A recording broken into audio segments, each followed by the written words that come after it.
In this question, we're given the conversion formula between degrees Fahrenheit and degrees Celsius, and then we're given a temperature in degrees Fahrenheit, and we're asked to find out what the corresponding temperature in Celsius would be.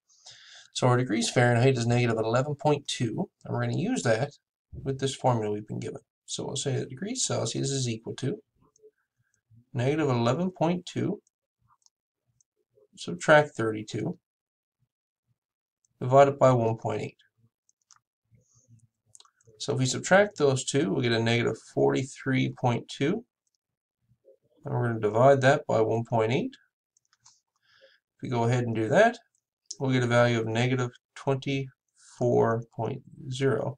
And that's in degrees Celsius.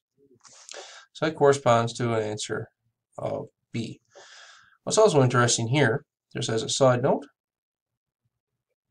so if we look at that formula, if F was 32, we subtract 32, divide by 1.8, we get 0 degrees Celsius, which is why Fahrenheit at 32